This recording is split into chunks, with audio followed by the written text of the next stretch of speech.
আমি আৰু এটা কথা মন কৰিব লগা আছে, যেটো নেকি পূৰ্ব পদত উল্লেখ হৈ গ'ল। ভগৱান কৃষ্ণই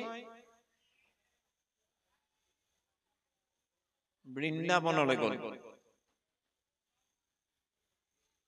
লগৰ ল'ৰাবিলাকক লৈ, মানে দামুৰি, গাই দামুৰি সকলো যথাপত আগৰ দিনৰ দৰে ভগৱান কৃষ্ণই গৰু চৰাবলৈ গ'ল। গৰু চৰাই থাকোতে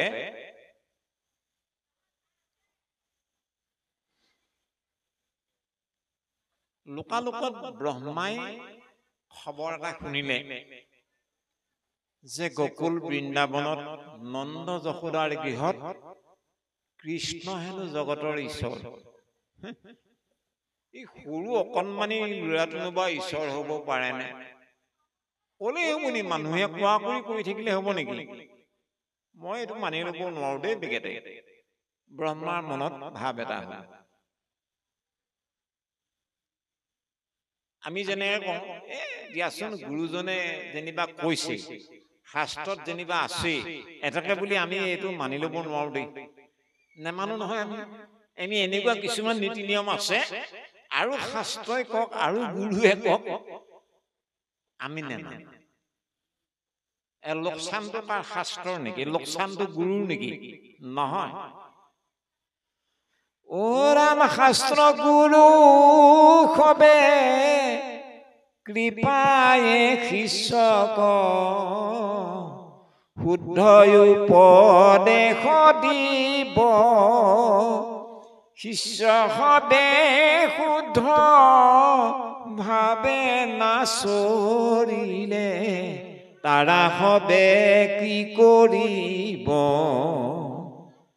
শাস্ত্ৰই গুৰুৱে সদা সৰ্বদাই শুদ্ধ উপদেশে প্ৰদান কৰিছে। আমিও ব্ৰহ্মাৰ নিচিনাকে আমাৰ কি হৈছে দিয়কচোন, শাস্ত্ৰত যেনিবা আছে, গুৰুৱে যেনিবা কৈছে, এটাকে বুলি আমাৰতো পৰম্পৰা বুলি পূৰ্বাপৰ বুলি এটা কথা আছে, নেৰো অৰণি। আমাৰ এইখিনিতে কাহিনী এটা শুনক। আগৰ দিনত গৰু এহাল কিনি অনাটো বৰ ডাঙৰ সম্পত্তি নহয়, বৰ ডাঙৰ কথা। আৰু গৰু এহাল কিনি আনিছে, ভাল গৰু এহাল। আমি ওচৰৰ মানুহবিলাকে চাবলৈ যাওঁ চহতে। পুৰণি কালৰ এটা কাহিনী। এজন মানুহে গৰু এহাল কিনি আনি আছে আৰু ৰাস্তাত এজন মানুহে সুধিলে, অ বাপ, অ গৰুহাল ক'ৰ পৰা আনিলেগে? বোলে এনেকে অমুকৰ পৰা আনিলো। কিমান ললে হয়? দামটো কথা কলে, বোলে ইমান ললে, বুজিছে নে? কেনেকুৱা দেখিছে বাৰু? ইজন মানুহে কলে, এৰা, গৰুহাল চাই অকমান বেছি হ'ল। কিনি অনা মানুহজনৰ মনটো অকমান খেলিমেকিল নহয়, সঁচাকে মই দাম বেছি ভুল নেকি বাৰু? যি হব হব, আনিলো আৰু। গৈ আছে আৰু এজনে সুধিলে, অ বাপ, কিমান ললে? এই বোলে ইমান ললে। কেনেকুৱা দেখিছে বাৰু? এৰা, গৰুহাল চাই অকমান বেছি হল তোন।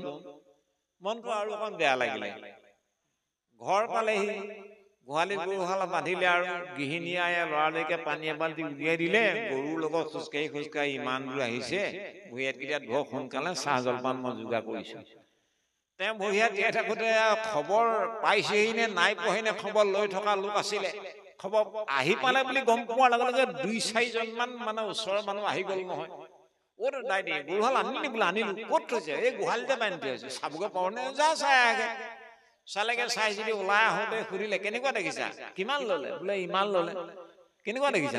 এৰা, গৰুহাল চাই, হেৰি গৰুহাল চাই যদি দাম বেছি হৈছে বুলি প্ৰমাণ দিব পাৰা, গৰুহালকে দি দিমহে, যোৱা।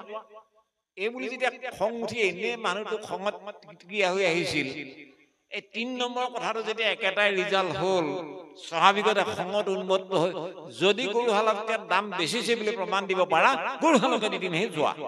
এই বুলি যেতিয়া দিলে কৈ, তে মানুহকেইজনে ভাবিলো, অ দাইটি বৰ দুখে ভাগৰ আহিছো, অ দাইটি ভৰিয়াত বহক, চাহ জলপান খাওক, আমি পাছত আহিম বাৰু, এই বুলি কৈ থৈ গল। মানুহগৰাকী শুনি আছিলে কথাবোৰ, ভিতৰৰ পৰা ওলাই আহিল। মানুহজনক কৈছে, হেৰি, আপুনি কেনেকুৱা মানুহে? কিয়? এই বাপেহঁতক যে ক'লে গৰুহালতকে দাম বেছি হৈছে বুলি প্ৰমাণ দিব পাৰিলে, গৰুহাল দি দিম বুলি যে ক'লে, আহিব বাপেহঁত অকমান পিছত আহিম বুলি কৈ থৈ গৈছে নহয়। প্ৰমাণ বেছি হৈছে বুলি দাম প্ৰমাণ দিব নিদিয়ে গৰুহাল? মানুহজনে কৈছে, হেৰা তুমিও বৰ আকুৰিহে, কি হ'ল, কি প্ৰমাণ দিয়ে দি থাকিব, মই নাই বুজাও বুলি ক'লে হ'ল। এতিয়া আমাৰ গুৰুৱে শাস্ত্ৰই কি প্ৰমাণ দিয়ে দি থাকক, আমি নুবুজো আৰু সব জানো একোকে নুবুজো। ব্ৰহ্মাই সব জানে। ব্ৰহ্মাই কি জানে? ব্ৰহ্মাই বসুমতীৰ কাতৰ আহ্বান শুনি শিৰোদধি তীৰলৈ গ'ল, ব্ৰহ্মৰ লগত ধ্যান কৰিলে আৰু ব্ৰহ্মই আশ্বাস দিলে, হে ব্ৰহ্মা, মই অনতি পলমে গকুল বৃন্দাবনত মই কৃষ্ণ ৰূপে লীলা কৰিমগে। তুমি বসুমতীক আশ্বাস বাণী প্ৰদান কৰা, ভয় নকৰিবা, মই যিমানবিলাক পৃথিৱী মণ্ডলৰ আখুৰি শক্তি আছে সকলোকে মই নিৰ্যান কৰিমগে। এই মঞ্জুৰ ভাগ কৰি আনিছিল প্ৰজাপতি ব্ৰহ্মাই। কিন্তু ব্ৰহ্মাই পাহৰি গ'ল। ব্ৰহ্মাই অহংকাৰত মত্ত হৈ গ'ল, ভাবি ললে কলে হবনে কৃষ্ণ ঈশ্বৰ বুলি। নাই নাই, মই এইবোৰ কথা মানি ল'ব নোৱাৰো। মানুহে কয় যেনিবা, এইটো মানুহৰ অকৰা মানুহৰ কথাহে। আমাৰ এতিয়া ভাৱটো তেনেকুৱা, আমি শাস্ত্ৰত আছে যেনিবা, গুৰুৱে কৈছে যেনিবা, শাস্ত্ৰৰ কথাহে আমি নেমানো। গতিকে ব্ৰহ্মাই কি হল, বাৰু ঠিক আছে, মানুহবিলাকে যে কয় কৃষ্ণ হেনো ঈশ্বৰ, ঠিক আছে, ঈশ্বৰ নে কি মই চাম বাৰু। আহি বৃন্দাবন প্ৰান্তত উপনীত হল, হৈ দেখিলা কৃষ্ণৰ নামে অকমান আঁতৰি গৈছে। গোটেই লগৰীয়া গোৰক্ষ দামুৰি সব মই কৃষ্ণ নোহোৱা, ৰামকৃষ্ণ নোহোৱাৰ সুযোগতে সব ব্ৰহ্মলোকলৈ মই যোগাবলৈ লৈ যাওঁচোন, কি কৰে চাম বাৰু। অনন্তৰে ব্ৰহ্মা আশী কৰিলে গ চুৰি, মায়া কৰি নীলাসবে গোৰক্ষ দামুৰি। সব গোৰক্ষ দামুৰি, ৰখীয়া লৰা, গাই পোৱালি, যাৰ ঘৰৰ যেনেকুৱা গ'ল সব লৈ গুচি গ'ল ব্ৰহ্মলোকত, বন্দী কৰি থৈ দিলে। একদম মানে জেলত, মানে পাউণ্ডত দি থৈ দিলেগে। আমাৰ যে গৰু আনি কেতিয়াবা খেতি নষ্ট কৰিলে পাউণ্ডত দিওঁ, একেবাৰে ব্ৰহ্মলোকত ব্ৰহ্মাই থৈ দিলেগে। ভগৱান কৃষ্ণই ৰামে সহিতে আহি দেখিলে, ৱা দেখোন কোনো নাই, ইটো ল'ৰাৰ নাম কাঢ়ি মাতিছে নাই, সিটোৰ নাম কাঢ়ি মাতিছে নাই, ইফালে গৈছে চাইছেগে, কিজনী ক'বালে আঁতৰি গ'ল বা নাই, কোনো প্ৰান্তত, বৃন্দাবনৰ কোনো প্ৰান্তত ৰখীয়া গৰু গাই ৰখীয়া একো নাই। কৃষ্ণই গম পাই গ'ল, ঠিক আছে, ব্ৰহ্মাই নিলে, যদি মই ব্ৰহ্মলোকৰ পৰা আনো বুলি ভাবো, এক ছেকেণ্ডো নালাগে, মই লৈ আহিব পাৰো।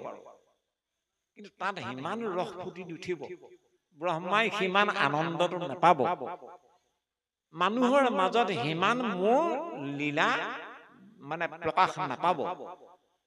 মই ব্ৰহ্মাই নিয়াবিলাক থাওক, মই যদ্ৰুপ, যাৰ ঘৰত যেনেকুৱা গাই, যেনেকুৱা ল'ৰা, যেনেকুৱা পোৱালি, যেনেকুৱা দমৰা, সব মই অবিকল, মই এইবেলি হৈ যাওঁ। অ হুয়া গৰু গোৰক্ষ আপুনি প্ৰতি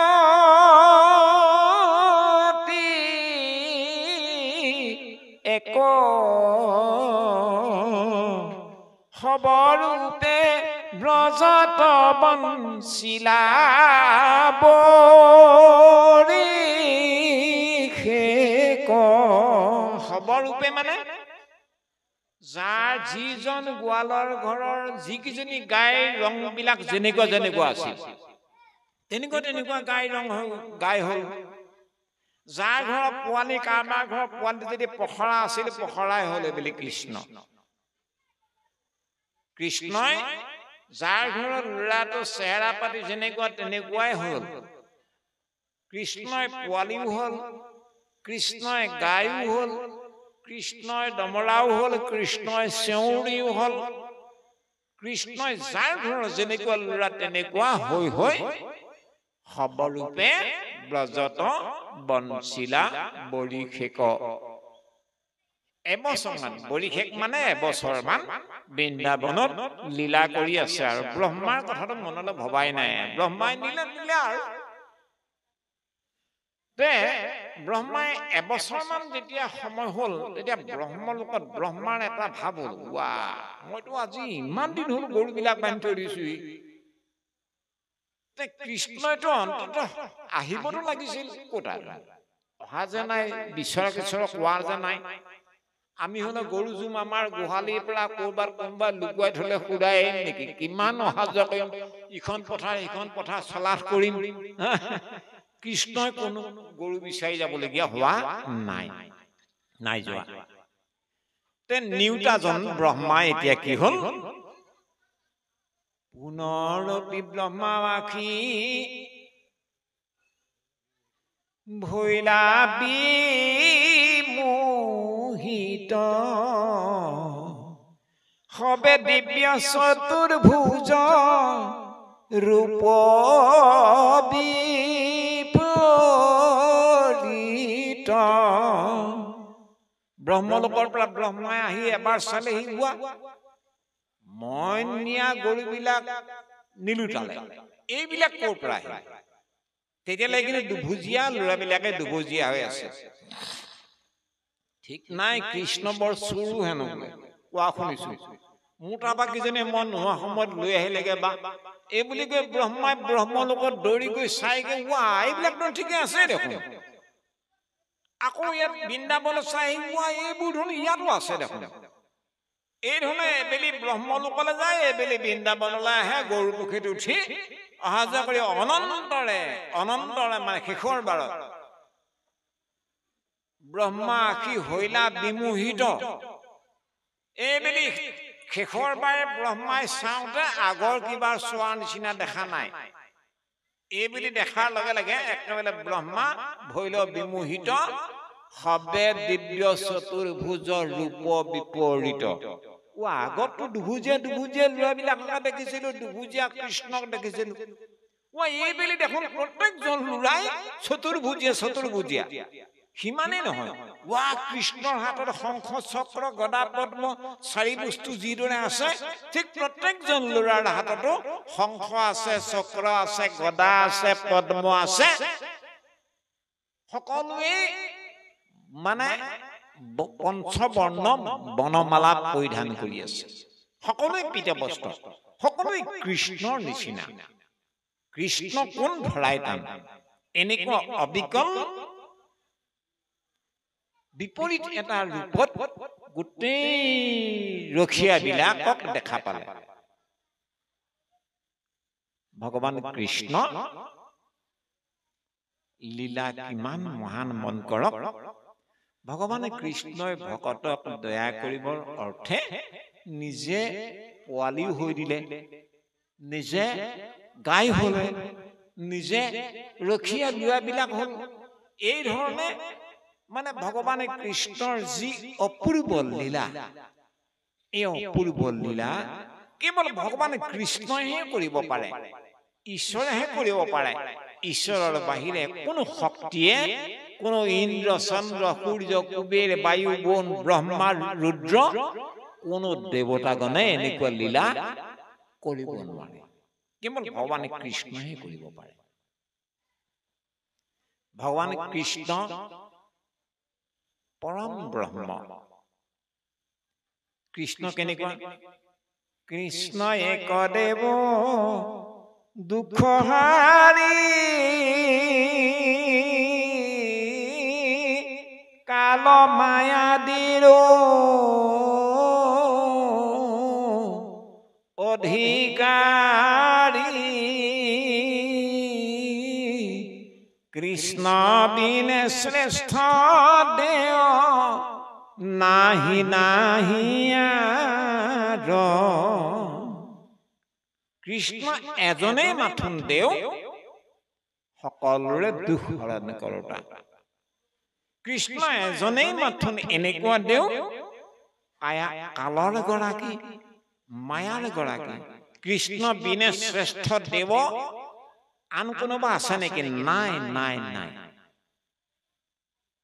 এই কৃষ্ণই গৰু যে হল কৃষ্ণই কাজলী গৰু হল কৃষ্ণই কলি গৰু হল কৃষ্ণই ৰাঙ্গুলী গাই হল কৃষ্ণই মুগী গাই হল কৃষ্ণ বগী গাই হল কৃষ্ণ যাৰ ঘৰৰ গৰুজনী যেনেকুৱা তেনেকুৱা তেনেকুৱা হল কৃষ্ণ কলা নেকি কৃষ্ণ বগা নেকি কৃষ্ণ কাজলা নেকি কৃষ্ণ ৰাঙ্গুলী কৃষ্ণ বগী নেকি নহয় বাহ্যিক ৰূপটো নিচিনা কৃষ্ণ নহয় কৃষ্ণ কেনেকুৱা গবাম অনেক বৰণানাম ক্ষীৰ সাপ এক বৰণতা ক্ষীৰবৎ পশ্যতি জ্ঞানম লিঙ্গিনস্তু গবাম যথা গবাম অনেক বৰণানাম ক্ষীৰ সাপ এক বৰণতা ক্ষীৰবৎ পশ্যতি জ্ঞানম লিঙ্গিনস্তু গবাম যথা কথোপনিষদ নামৰ এখন উপনিষদ আছে তাত ব্ৰহ্মৰ বিৱৰণ এনেধৰণে কৰিছে গবাম মানে গাই অনেক বৰণানাম মানে বেলেগ বেলেগ ৰং গবাম মানে গাই হয় গাই ৰং কাজলী মুগী বগী পাখৰি কলি বেলেগ বেলেগ থাকিব পাৰে কৃষ্ণই বেলেগ বেলেগ ৰঙৰ গাই হৈ গল নহয় পোৱালি হৈ গল ৰখীয়া হৈ গল নহয় তে গাই ৰং বেলেগ বেলেগ হোৱা সত্ত্বেও যিদৰে ক্ষীৰ মানে গাখীৰ সাপ মানে ৰং ক্ষীৰ সাপ গাখীৰৰ ৰং কলা থাকে নেকি কেতিয়াবা বগা থাকে নেকি কাজলী থাকে নেকি গাখীৰৰ ৰং ৰঙা থাকে নেকি নাথাকে পাখৰা থাকে নেকি গাখীৰৰ ৰং তেনেকুৱা আমি নাপাওঁ নহয় গাই ৰং যিয়ে নহওক কলা বগা কলি মুগী কাজলী যিয়ে নহওক লাগিলে গাই ৰং সদা সৰ্বদাই কিন্তু ক্ষীৰৰ ৰং হলে গাখীৰৰ ৰং হলে এক যিদৰে বগা ঠিক তেনেকে ভগৱান কৃষ্ণ যদিও বা বৃন্দাবনত অনেক অনেক গাই ৰঙত মানে গাই হৈ গল বৎস হৈ গল দামুৰী পোৱালি হৈ গল কিন্তু গোটেই বিলাকত অনেক হোৱা সত্ত্বেও কৃষ্ণ কিন্তু এক যদিও বা প্ৰত্যেকজন ল'ৰাৰ ৰূপত কৃষ্ণ চতুৰ্ভুজীয়া হৈ গল তথাপিতো কৃষ্ণ কেৱল এজনহে গতিকে এনেহেনে কৃষ্ণৰ যি অপূৰ্ব লীলা অপূৰ্ব যি ৰূপ এ ৰাম হৰিল চেতন জ্ঞান নাহিলি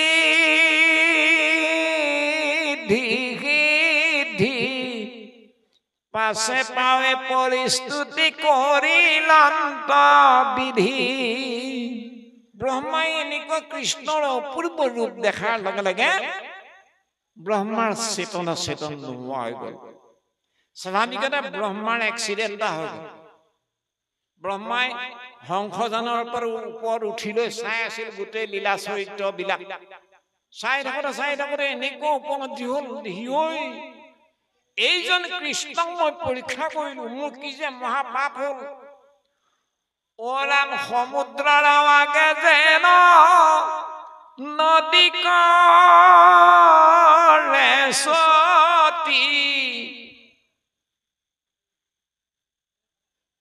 প্ৰচণ্ড বহ্নিৰে আগে যেন ক্ষুদ্ৰ ফিৰিংগতি দেহি সমুদ্ৰখনৰ সন্মুখত এই দিহিং নৈখন যদি ওলাই গৈ কেইটামান ঢৌ মাৰি দিয়ে সাগৰৰ সন্মুখত এই দিহিং নৈখনৰ কিবা অৱস্থা থাকিবনে কোনোবাই কিবা গণনা কৰিবনে সাগৰখনৰ সন্মুখত দিহিং নৈয়ে মৰা দিখৌ নৈয়ে মৰা ঢৌকেইটা সাগৰৰ ইমান বিলাক জোৱাৰৰ সন্মুখত এই নদীকেইখনে মৰা সামান্য ঢৌটো যিদৰে কোনো গণনা নকৰে ঠিক তেনেধৰণে মোৰ এই বাহাদুৰিটো এনেকুৱা হল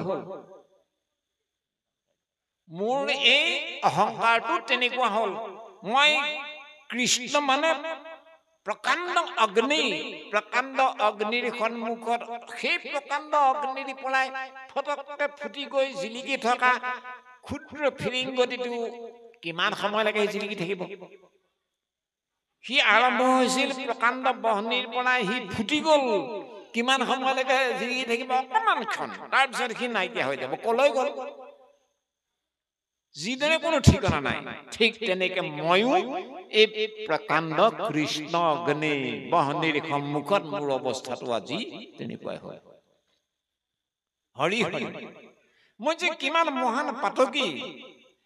আৰে হিমালয় পৰ্বতটোৰ কিনাৰত থকা উইচোলাটো যিদৰে কোনো গণনা নকৰে, যিদৰে প্ৰচণ্ড বতাহৰ সন্মুখত শিমলুৰ তোলাকণক কোনো যিদৰে গুৰুত্ব নিদিয়ে, ঠিক মোৰ এই যাত্ৰাটো এনেকুৱা হ'ল, প্ৰচণ্ড বতাহৰ সন্মুখত শিমলু তোলাই বাহাদুৰি কৰাৰ নিচিনা হ'ল। হিমালয় পৰ্বতৰ কিনাৰত থকা উইচোলাটোৱে বাহাদুৰি কৰাৰ নিচিনা হ'ল। ঠিক মোৰ জীৱন। এইবুলি ব্ৰহ্মাই ভাবি থাকোঁতে নিজক মানে হেৱ ভাৱনাৰে সৈতে নিজক ধিক্কাৰ দি থাকোঁতে মানে সংসাজানৰ পৰা ব্ৰহ্মা লুটি খাই পৰিলে। গাড়ী এক্সিডেণ্ট হৈ গ'ল নহয়। গাড়ীখন ঠিকে আছিলে, মানে ব্ৰহ্মা যাত্ৰীজন লুটি খাই পৰিল। ব্ৰহ্মা চাৰিমুখীয়া নহয়, এখন মুখত দুটা চকু, 8টা চকু ঢেল খাই গ'ল। হৰিল চেতন জ্ঞান নাহি ঋদ্ধি সিদ্ধি, অৰ্থাৎ উশাহ নিশাহো বাজ ভিতৰ নকৰা হ'ল। ভগৱান কৃষ্ণই দেখিলে হৰি হৰি, যদি ব্ৰহ্মা মৰে, মোৰে জঞ্জাল লাগিব, মই আকৌ এখন মানে সৃষ্টি কৰিব লাগিব, ব্ৰহ্মাক ৰক্ষা কৰাই ভাল।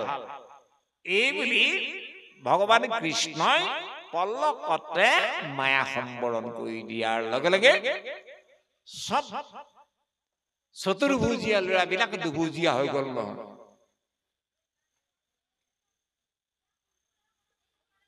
পাছে পাৱে পৰিস্তুতি কলিৰন্ত বিধি।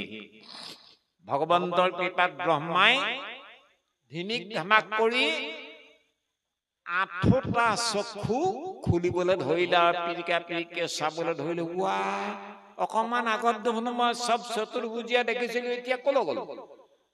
চতুৰ্ভুজীয়া নাই দেখোন, সব দুভুজীয়া।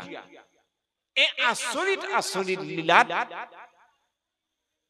ব্ৰহ্মাই নিজক ধিক্কাৰ দি ভগৱন্তক স্তুতি কৰিছে। কি বুলি কৈছে? ও ৰাম ব্ৰজৰ তৃণ হুইব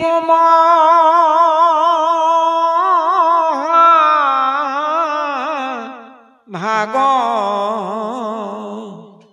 পাইব গোপিকাৰ পদৰে লাগ। ধিক, মোৰ এনেকুৱা অহংকাৰে কলুষিত, মোৰ এই দাম্ভিক, মোৰ এই মায়াযুক্ত মোৰ ব্ৰহ্মপদত মই বিৰাজমান হৈ থকা মোৰ ব্ৰহ্মা নামৰ শৰীৰটো মোৰ এতিয়া প্ৰভুৰ মোৰ কোনো প্ৰয়োজন নাই। প্ৰভু, মোক তাতকৈ মোৰ সেই ব্ৰহ্মলোকত মোৰ এনেকুৱা অহংকাৰী এটা দেহক মই জীয়াই থাকিবৰ ইচ্ছা নাই। প্ৰভু, মোক এভাগ কৃপা কৰক আপুনি, ব্ৰজৰ এডাল মুক্তিন হৈ থাকিবলৈ দিয়ক। কেলে? পাইবু গোপিকাৰ পদৰ ৰেণুক লাগ। মই সদায় তোমাৰ একান্ত সেৰিকা, তোমাৰ একান্ত সেৱক, ব্ৰজধামৰ গোপীসকলৰ পদৰেণু মই মোৰ শিৰত সদায় পৰীক্ষণ হৈ থাকিব। ইয়াতকৈ আৰু মোৰ কোনো কামনা নাই। প্ৰভু, ব্ৰহ্মাৰ যিভাগ স্তুতি, এই স্তুতি ভাগে আমৰা সমস্ত জন মানৱৰ কাৰণে এক মহান আদৰ্শ প্ৰকাশ কৰিছে। তে ব্ৰহ্মাই যে ক'লে ব্ৰজৰ তৃণ হৈব মহাভাগ, পাইব গোপিকাৰ পদৰ ৰেণুক লাগ। ভাগৱত গ্ৰন্থই আমাক কৈছে যে ভগৱন্তৰ ভকতি কেনেকে কৰিব লাগে এই বুলি ভগৱন্তক সোধাত ভগৱন্তই উদাহৰণ দিছে, যথা ব্ৰজ গোপিকা নাম। মোৰ ভকতি তেনেকৈ কৰিব লাগে যিদৰে ব্ৰজধামৰ গোপীসকলে মোক ভজিছিল, মোক ভক্তি কৰিছিল, ঠিক তেনেধৰণে মোক ভক্তি কৰিব লাগে। আৰু মই সদায় ভকতিতহে বৈশ্য। মই কোনোদিনে কেতিয়াও জ্ঞানত বৈশ্য নহয়, মই কোনোদিনে কেতিয়াও কৰ্মত বৈশ্য নহয়, মই কোনোদিনে কেতিয়াও জাক যজ্ঞত বৈশ্য নহয়, মই কোনোদিনে কেতিয়াও দান দক্ষিণা শ্ৰাদ্ধ পিণ্ডত বৈশ্য নহয়। মই বৈশ্য হওঁ কেৱল ভকতিত। ব্ৰজধামৰ গোপীসকলে কোনো বেদ জনা নাছিলে, কোনো শাস্ত্ৰ জ্ঞান নাছিলে, কোনো সাধনা নাছিলে, কোনো দান দক্ষিণাত পাৰ্গত নাছিল, কোনো তপধৰ্মত ৰত হৈ থকা লোক নাছিল। কেৱল আছিল ব্ৰজধামৰ গোপীসকলৰ ভগৱান কৃষ্ণৰ কাৰণে নিজৰ প্ৰাণকো উৎসৰ্গা কৰিবলৈ সদা সৰ্বদাই প্ৰস্তুত আছিল। কৃষ্ণ বুলি ক'লে আৰু কথা নামানে। ঘৰত সেই স্বামী গৃহস্থ বাপে মৰিয়াই আহলি কৰি দিয়ক, তথাপিতো কৃষ্ণক নেৰে। কৃষ্ণক ব্ৰজধামৰ গোপীসকলে ইমান ভাল পায়। চাহে সংকট নে মুঝে घेरा हो, चाहे चारों ओर अंधेरा हो, पर मन डगमग मेरा हो, रहे ध्यान तुम्हारे चरणों में, रहे ध्यान तुम्हारे चरणों में। चाहे संकट ने मुझे घेरा हो। গোপী আইসকলে সদায় কৈছিল, যদি আমি কৃষ্ণৰ কাৰণে আমি মন মেলাৰ বাবে আমাৰ যদি পাৰিবাৰিক গৃহস্থ জীৱনৰ চৌদিশ যদি সংকটে আমাক আৱৰি ধৰে, চাহে সংকট নেই মুঝে ঘেৰা হো, যদি মোৰ পাৰিবাৰিক জীৱন সংকটাপন্ন হৈ যাওক, চাহে চাৰো ওৰ অন্ধেৰা, যদি মোৰ কৃষ্ণ ভক্তিৰ কাৰণে মন মেলাৰে বাবে মোৰ যদি চৌদিশ অন্ধকাৰ নামি আহে, মোৰ কাৰণে আহি যাওক, মোৰ কোনো আপত্তি নাই। তেতিয়াও প্ৰভু তোমাৰ দুখানি চৰণত মোৰ মনৰ যি নিৰ্মল ভকতি, ইয়াৰ পৰা যাতে আমাক বঞ্চিত নকৰা। এই দৰ্শনটো গোপীসকলৰ ভকতিত প্ৰকাশিত হৈ আছে। সেইকাৰণে আমাৰ কৃপালু গুৰুজনেও সেই কথাটো কীৰ্তন গ্ৰন্থত কৃপা কৰিছে। ব্ৰজৰ তৃণ শৈবু মহাভাগ, পাইব গোপীকাৰ পদ ৰেণুক লাগ। স্বয়ং ব্ৰহ্মাই কামনা কৰিছে ভকতৰ পদ ধূলা। গোপীৰ পদ ধূলা মানে ভকতৰ পদ ধূলা। ভকতৰ পদ ধূলা ইমান মহামহৎ তত্ত্ব। সেইকাৰণে আমাৰ বঢ়াপুৰ মাধৱ গুৰুজনাই এটা সংজ্ঞা দিছে, এটা সিদ্ধান্ত দিছে, কি বুলি? পৰম ঈশ্বৰ দেৱ কৃষ্ণ কন পাৱে লাগ, তপ জপ জাগ যুগ দানে, একান্ত ভক্তৰ পদ ৰেণু শুদ্ধ চিতে মাথে, অভিষেক নকৰয় মানে, অভিষেক নকৰয় মানে। পৰম ঈশ্বৰ দেৱ কৃষ্ণ কেনেকুৱা দেৱ? পৰম ঈশ্বৰ দেৱ বুলি কৈছে। কৃষ্ণ কেনেকে লগ পাম? কৃষ্ণক নপাৱে লাগ, কেনেকে কেনেকে কি কি কৰিলে নাপায়? তপ জপ জাগ যুগ দানে। পায় কেনেকে? তপ কৰিলেও যদি কৃষ্ণক লগ নাপায়গে, জপ কৰিলেও যদি নাপায়, জাগ যজ্ঞ দান দক্ষিণা কৰিলেও যদি কৃষ্ণক লগ নাপায়, পায় কেনেকে? এটাই ৰাস্তা আছে। কি ৰাস্তা? একান্ত ভক্তৰ পদ ৰেণু শুদ্ধ চিতে মাথে, অভিষেক নকৰয় মানে। অৰ্থাৎ ব্ৰহ্মাই কৰা যিটো প্ৰাৰ্থনা, ব্ৰহ্মাৰ যি ভাগ স্তুতি, সেই স্তুতি ভাগত এই দৰ্শনটো সোমাই আছে। আমি যিমান পৰিমাণে আমি আপোনাৰ ভকত বৈষ্ণৱৰ পদধূলা অভিষেক কৰিব পাৰিম, দৈনন্দিন জীৱনত ভকতৰ সংগ, আপোনাৰ খবৰ সংগ লাভ কৰাৰ আমাৰ মানসিকতা সহজাত প্ৰবৃত্তি হ'ব। যিমান যিমানে পৰে ভগৱন্তৰ কৃপাত আমি গুৰু দেও নাম ভকতৰ সংগ লাভ কৰিব পাৰিম সিমান সিমান পৰিমাণে আমাৰ হৰি প্ৰসন্নৰ একমাত্ৰ ইয়ে উপায়। সেইকাৰণে ভগৱান কৃষ্ণই কি বুলি কৈছে উদ্ধৱৰ আগত, ও ৰাম আমাক পাইবাৰ যেন ভকতিহে পন্থ, ও এহি মানে কয় গীতা ভাগৱত গ্ৰন্থ।